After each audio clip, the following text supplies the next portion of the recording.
Gilberto Gómez Maza, del que lleva su nombre el hospital.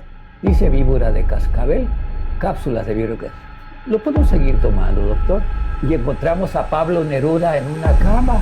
Pablo Neruda es el premio Nobel de literatura en su momento. Un consejo el cual a usted le hubiera ayudado bastante, que se lo dieran al principio de su carrera.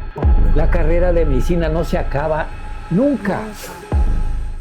Hola, ¿qué tal? Buenas tardes. Nos encontramos aquí con el doctor Pedro Gómez Juárez, uno de los catedráticos principiantes de esta facultad, de la Facultad de Medicina Humana, doctor Manuel Velasco Suárez. Mucho gusto, doctor. Es un placer tenerlo esta tarde con nosotros. Igualmente. Queremos charlar un poquito acerca de la historia de la medicina en cuanto a usted comenzó ese gusto por la medicina. ¿Cuándo usted dijo, quiero ser médico? Bueno, qué agradable es poder conversar con esto, sobre todo para quienes quizá estén interesados en ello, nuestros estudiantes o nuestros pasantes o algunos egresados, porque nuestra facultad de medicina, hoy facultad, y era una escuela hace pues cerca de 46, 48 años. ¿Sí? Yo tengo aquí en la facultad 48 años de estar sirviendo a los intereses de mi querida escuela primero y hoy facultad. ¿Cómo se fue formando así? Al principio todo era esto de la escuela de medicina, pero cuando se hizo cargo nuestra institución de los posgrados y además tener maestrías, formar maestros, formar doctorados, doctores en esta orientación de la salud, adquiere el grado de facultad. Por eso en el sureste mexicano, por eso en las 22 facultades, las 22 escuelas o instituciones que existen en el estado, la nuestra es la única facultad de medicina humana. Eso que quede muy claro. Éramos de escuela, pero somos la única de las 22 como facultad. Las demás son escuelas. Pero esta es la situación. En nuestra escuela al principio, pues era se extremó la confianza en muchos de los egresados que en Chiapas nos fuimos a estudiar a otras entidades del país como Veracruz, como Puebla, como Guadalajara o como la Universidad Nacional Autónoma de México.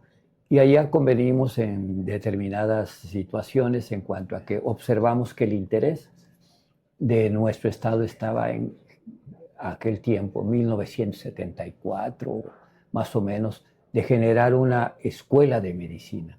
Y nosotros nos interesó mucho porque nosotros hubiéramos estudiado aquí si en aquel tiempo hubiera habido escuela, pero no, nos fuimos a estos estados cercanos aquí a nuestra población desde 1960, 70, yo en 1971 prácticamente, y así varios.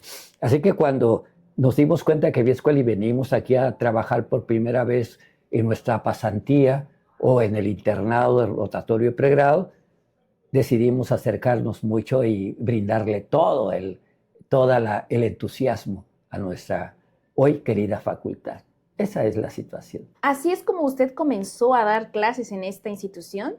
Cuando estuve aquí como interno de pregrado en el Instituto Mexicano del Seguro Social, en la clínica que está por el 5 de mayo, sí. El director de aquí me dijo, ya que estás de interno y que has sobresalido de allá en la UNAM, porque nos han dicho que tú en la UNAM ya fuiste instructor de materia, o sea, me habían capacitado como docente ya en la UNAM, durante nuestra estancia como alumnos, había una posibilidad de que quienes alcanzáramos promedios apropiados, altos, pudiéramos intervenir como instructores de materia, ayudantes de maestros, y nos fuimos enamorando de la docencia. Y nos dice, ¿podrías participar con la facultad, con nuestra escuela, para ser coordinador de clínica, de práctica clínica de alumnos del tercer semestre, porque no eran módulos todavía, el tercer semestre? Sí, le dije, claro que sí. Y entonces llegaban conmigo los alumnos, yo estaba de interno y ya llegaban conmigo. Y después ya en el servicio social. Y así continué. Y esto pues data de mucho tiempo. ¿Qué materias ha impartido en esta institución? Fíjese que hay una particularidad. En los 40 y tantos años, cuando yo ingresé a la facultad, nos hicieron ingresar a muchos con personajes de aquí, de la que estaban aquí en el estado, pero ya con una capacitación muy amplia, muy especializados, y entonces dicen, vas a ser profesor ayudante de anatomía o de bioquímica o de embriología, las ciencias básicas. Okay. Eso, después ya las ciencias clínicas intervenimos en aparato respiratorio, cardiovascular, en las ciencias clínicas y luego ya en las ciencias para la salud, en salud pública, en medicina preventiva. Y así fuimos casi incursionando en la mayoría de los después módulos.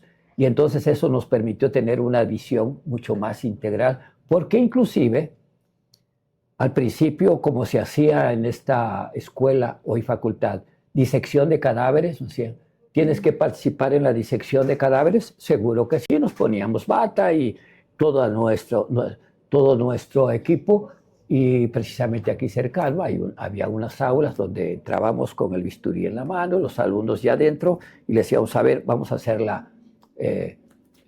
una intervención para hacer la disección de la cara anterior de brazo, de etcétera, o del tórax, vamos a ver esto, y así incursionamos en muchas áreas. En mi caso, me distinguieron mucho en darme por primera ocasión, cuando sale la primera generación de egresados, me dicen, vas a ser coordinador de internado, de pregrado y servicio social. Y así durante 22 años fui el coordinador de internado, de pregrado y servicio social. Okay. Y así avanzamos. Oiga, Doc, ¿y si no hubiera sido médico, qué le hubiera gustado ser? Hay muchas actividades relacionadas con las humanidades, pero me ha llamado mucho, sobre todo, el trabajo en la UNAM, que tienes enfrente a la Torre de Ciencias, Filosofía y Letras por un lado, Ciencias de la Salud, odontología, en fin. Tienes un área tan grande que casi incursionas en todas ellas, aunque a veces no te guste. De repente estás en la escuela de filosofía oyendo literatura inglesa y dices, tú qué bonita clase, y te permiten entrar, no hay problema. Y de repente estás en ingeniería escuchando cómo diseñan. Hay muchas cosas prácticas, pero muchas cosas que humanizan la práctica que hubiera sido bueno. A mí me hubiera gustado incursionar en la literatura. De hecho, he escrito algunas cosas también y las he puesto a disposición. Ya inclusive pude en la Feria Internacional del Libro de Guadalajara, gracias a doña Elenita Poniatowska, que también vino aquí a la facultad en su momento, pudimos con ella intervenir y nos ayudó a presentar a mí un libro que pude escribir en su momento, después escribir para... Eso me hubiera gustado a mí, incursionar también en la lectura, en el escrito de algunos documentos, porque apasiona en su momento, en aquel tiempo para nosotros si vas a preparar algo, por favor ve a la biblioteca y revísate el volumen tal ¿Y quién es el autor? Yo, decía tu maestro, yo soy el autor. Mira, tengo escrito, me decía Fernando Benítez en la UNAM, un libro sobre los indios de México. Ve y consulta el segundo tomo caray, usted sí. Y te encontrabas un tomo así alto, de 70 centímetros de alto, y decías tú, en este voy a estudiar, sí. Dice, ¿con qué maestro estoy? Y estás, lee y lee y lee. Eso era extraordinario. Saber que nuestros maestros estaban muy interesados también en la producción de literatura, tanto en el área de la medicina como en la literatura general, maestros extraordinarios. Entonces ahí pudimos tener también el acceso a otros escritores de gran talla. un día fuimos al Centro Médico Siglo XXI, hoy, y encontramos a Pablo Neruda en una cama. Pablo Neruda es el premio Nobel de literatura en su momento, y lo encontramos en una cama porque había estado enfermo y lo iban a mandar nuevamente a su país, y nos dijeron, venga, van a conocer a una persona extraordinaria. ¿Quién es? Es Pablo Neruda. No digan, tranquilos. Y don Pablo Neruda y todos saludándolos y sintiéndonos los más afortunados del mundo. Claro. Pero eso es lo que sucede en nuestra práctica. Aquí en esta facultad, en estos pasillos, hubieron gente de mucha valía que hoy están en el primer nivel de la ciencia médica, o que algunos ya fallecieron desafortunadamente, pero han estado en el primer nivel de la ciencia médica. Julio Frenk, que está ahora como rector en la Universidad de California, él estuvo aquí también, no como maestro, sino visitándonos para decir, mire, tenemos este programa, queremos entrar a este tipo de modalidad educativa. A ver, déjame revisarlo. Él, junto con otras personas de la UAM Xochimilco, de la UNAM, de Veracruz, estábamos aquí y todo el mundo transitaba en la forma más sencilla. Así era. Por eso, si no hubiera sido médico, me hubiera gustado entrar a reconocer algunas cosas de las letras, sobre todo antiguas, que son las que más me llaman la atención. Y la pintura. No, yo soy un fan de Da Vinci, de Leonardo, soy un fan de él, por supuesto. Para mí, él no fue médico, pero hubiera sido médico y hubiera hecho las mejores cosas, igual que en aquel tiempo lo hicieron Andrés Besalio o cualquiera de ellos en su momento. Muy bien, doctor. ¿Algo extraordinario que usted haya visto en el transcurso de su caminar en la medicina? ¿Algo que lo haya marcado y haya dicho, de esto nunca me voy a olvidar? Sí, lo extraordinario estuvo en los hospitales. Es decir, llegar, por ejemplo, sobre todo en México, en donde ves gentes de muchas características de desarrollo cultural o económico, lo extraordinario allá es estar observando a alguien que te dice, doctor, quiero decirle algo, ¿no me va usted a regañar? Y uno, ¿por qué te voy a regañar? Y uno es estudiante, ni siquiera todavía ha terminado la carrera. Se mete la mano a la bolsa y me dice, mire, doctor, me acaban de poner mi quimioterapia, pero mire, yo tomo esto. Dice víbora de cascabel, cápsulas de víbora de cascabel. ¿Lo puedo seguir tomando, doctor? Y uno muy joven ahí todavía, no sabiendo todavía qué le digo, porque yo no soy especialista en oncología, entonces, ¿qué voy a hacer? Pero, ¿y cómo ha sentido con esto? Bien, fíjese que, ¿y desde cuándo lo toma? Pues hará unos 8 meses desde que empecé con este problema. ¿Y dónde lo consigo? Aquí en el mercado, tal. Como aquí en el mercado consigues un montón de cositas, ¿sabes? Pues sígalo tomando. Y decía, sudando frío, ¿qué responsabilidad la mía decirle a alguien que tiene cáncer de gástrico y decirle, sígalo tomando como si fuera yo la autoridad máxima de esto? Pues dije yo, bueno, ir a investigar qué tendrá las píldoras de víbora de cascabel. O sea, estas anécdotas son las que complementan el sentido, digamos, y creo que sin lugar a dudas, el sentido humanístico de nuestra profesión. Porque humanizar la profesión es el camino correcto. Y es el camino que uno va aprendiendo poco a poco en su tiempo. Pero ¿cómo humanizábamos la profesión? Nosotros desde un principio nos decían, es que tienen que estudiar en el libro de Ham, como ustedes lo estudiaron en histología. Pero miren, de Ham sí, pero Ham ya muy antiguo. Aquí hay autores, es el libro de Ham. Ah, caray. Y tienen que estudiar en el libro de Quirós. ¿De quién? Del burro Quirós. Es su maestro de anatomía, el burro Quirós. ¿Por qué es burro Quirós? ¿Por qué reprobó anatomía durante varias veces y lo fue extraordinario? Pero nadie sabe más anatomía que él. Y estos 3 tomes que ustedes llevan aquí son del burro Quirós. Apréndanselo. Y yo le voy a aprender a alguien, decía alguien que reprobó 3 o 4 veces anatomía y yo todavía tengo que ir a estudiar, porque reprobó 5, no 3. Y por eso le decían el burro Quirós al maestro. Entonces yo, bueno, pero resulta que ahora él está en otro nivel tengo que respetarlo. Eso. Y entonces uno, sí, sí lo voy a estudiar. Y alguien te decía, ¿tú eres chapaneco? Sí. ¿Y qué es la desnutrición para ti? La desnutrición, yo no estaba en cuarto semestre, y la desnutrición es como alguien que le hace falta. No, no, espérame. ¿En Chiapas hay desnutridos? Sí, decía uno con cierta duda. Claro que sí hay, es el estado con más desnutridos que y entonces, y decía entonces él, se me hace que vas a tener que estudiar, porque yo te voy a asesorar, pero tienes que ir a ver, vete a revisar lo que es, y mañana vienes, el otro día, ya sé.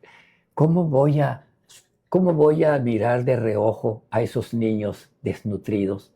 Y ahora vengo a aprenderlo aquí, que esos niños son los que merecen la mayor atención porque son los que le están dando por su familia prestigio a esta profesión.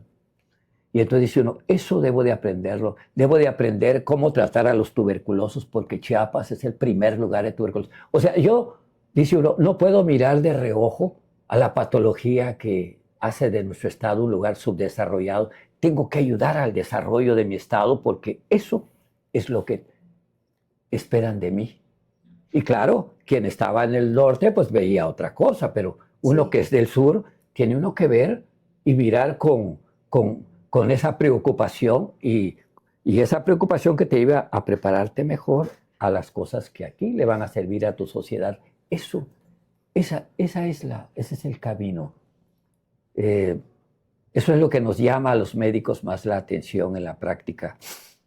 Pero hacerlo nuestro, no decir, ¿y a mí qué me interesa que allá en Chiapas estén tan desprotegidos o haya gente tan pobre? Yo mejor lo que me interesa es ganar dinero, me voy al norte y allá tengo mi Ferrari en cuestión de un pequeño tiempo.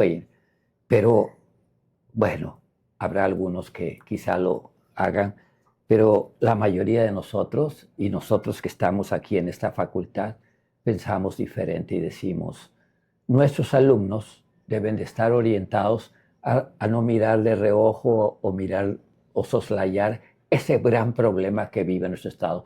Porque si nos estamos formando es con los recursos del Estado, con la fe que pone esa población que quiere en nosotros el cambio en esa área de la salud. Entonces necesitamos responder con dignidad a esa llamada de nuestra conciencia cuando decidimos decir, quiero ser médico. Y decir en su momento, estoy en el camino correcto, estoy atendiéndolos, estoy en el camino correcto, estoy respondiendo a esos intereses de mi población. Eso es. Doctor, ¿y qué consejo le daría usted a estos alumnos que en este momento están cursando la carrera o aquellos que tienen el deseo de empezar a estudiar la carrera de medicina? Un consejo el cual a usted le hubiera ayudado bastante, que se lo dieran al principio de su carrera. Sí, necesito ese consejo, diría yo, desde un principio. Claro que lo primero que responder, así como dije antes, a ese llamado de mi conciencia. ¿Por qué decidí un día ser médico? ¿Decidí porque quería ayudar a los demás? Bueno, hay muchas formas de ayudar a los demás, no precisamente solo con ser médico. Puedo ayudarlos dándoles algo de mí y puedo ser humanitarista, darle inclusive algo que huele más a limosna que a un sentido de entrega como nosotros a la profesión. Es decir, no, yo necesito darle algo más de mí. ¿Qué es lo que necesito darle y cómo entiendo yo mi profesión? Desde un principio necesito ser solidario con mis semejantes. No, yo no tengo por qué querer a mis pacientes, pero sí soy solidario. Solidario es, tengo que responder a la necesidad que tienen ellos de sentirse mejor. Y yo hago de mí, pienso así, y cada alumno de primero debe de hacer suyo esto. Quiero hacer el bien. Quiero hacer el bien. No es porque yo sea de una profesión que, como los sacerdotes, no necesito ser sacerdote. Yo puedo ser un poco rebelde, pero hacer el bien es pensar en que primero no le voy a hacer daño a nadie y entonces me dedicaré a hacer el bien. El bien está en el sentido de entender que nosotros nos manejamos con la verdad científica. Si voy a poner un medicamento, hacer el bien significa que yo voy a examinar que esto quizá le dé un poquito de gastritis a mi paciente, pero el beneficio que le voy a provocar va a ser mayor, y eso es hacer el bien. Probablemente a muchas cosas diga, y le voy a causar un poquito de molestia, pero le voy a dar una mejor calidad de vida. Y entonces, cuando hago mío ese sentimiento, digo, todo lo que aprendo ahora lo voy a dedicar a hacer el bien. Yo entiendo ya al final de la carrera, y eso se lo comunicamos a los jóvenes de nuestra facultad, que brindarles a ellos esa posición de hacer el bien pensando no hacer daño, de generarle respeto a sus condiciones porque se respeta la autonomía de las personas. Así, de esa manera, uno genera justicia, y la justicia es darle a cada quien lo que le corresponde, ya sea hombre, mujer, pobre o rico, sin distinciones ni privilegios, generar una práctica acorde a lo que se espera de nosotros. Una práctica acorde. Así, cada joven que salga de esta facultad dirá, estoy en el camino correcto. Estoy en el camino correcto. Porque si no, al final pensaremos, no me han enseñado esto. ¿Por qué no me enseñaron esto? Porque lo poquito que conozcas, dirígelo hacia el bien. Dirígelo hacia el respeto a las personas con el humanismo que la práctica da. Respeta sus condiciones biológicas, respeta sus condiciones mentales, respeta que tiene derechos un paciente, y respeta también que tiene una forma de pensar que no es igual a la tuya, y debes de sentir un respeto por ello. Y entonces darle su lugar como una persona que debe de ser por ti manejada en forma apropiada. Dirás en su momento, estoy en el camino correcto. Y nunca dirás, yo voy a estudiar medicina para que cuando yo tenga 50 años me voy a jubilar del IMSS, ya con un buen carro, una buena casa, y ya me voy a ir a dormir. No, la carrera de medicina no se acaba nunca. Hasta el último de tus días aprenderás a hacer el bien con tus semejantes. No es porque seas de ninguna religión como el sacerdocio, no. Es porque tú estás convencido de que lo que haces es lo que ha forjado en ti el deseo primario de la honestidad, de la solidaridad y luego del bien. Esa es la conducta de un médico. Un médico no termina cuando se siente morir. Cuando se siente morir, busca el refugio para morir con dignidad. Y morir con dignidad significa morir ayudando a otras personas también. Porque hasta el final de nuestros días, si yo puedo donar un órgano, lo donaré en favor de mis semejantes, porque he aprendido como médico que la donación es solidaria, y que no hay mejor solidaridad es darle algo de mí para convertir en alguien en una persona mejor, si lo puedo hacer aún en el final de mis días. Eso es lo que buscamos los médicos. Doctor, ¿usted es el único médico en su familia o tiene más hermanos, primos, tíos médicos? Mis 5 hijos son médicos, pero déjame decirte, 3 médicos, 2 odontólogos orientados, sus esposas, algunas son médicos y otras son enfermeras. También, bueno, mi nieta ahora quiere ser médico también. Y bueno, y mis hermanos, hay hermanos médicos. El mayor de mis hermanos, en aquel tiempo se decía, tienes un medio hermano allá. O sea, la primera esposa de mi padre, el hijo único se llamó Gilberto Gómez Maza, del que lleva su nombre el hospital. Bueno, yo soy el tercero de los chicos de una tercera esposa. Pero soy hermanos y trabajamos juntos siempre. Y nunca nos vimos como medios hermanos, sino hermanos. Gilberto, que fue el primer médico, me enseñó mucho de esto, brindar esa solidaridad. Entonces, también mi padre se dedicó a la misma. Mi padre estudió en el Politécnico aún y no haber terminado la carrera. Entonces, cuando nos reunimos nosotros, diría alguien, qué familia tan aburrida, solo hablan de pacientes y de... Porque al final ya todo el mundo se va, no, ya vas a empezar otra vez con de que bueno, pero seguimos aprendiendo y la profesión nos inquieta mucho, nos gusta mucho. Hay muchos recuerdos nuestros en la práctica así.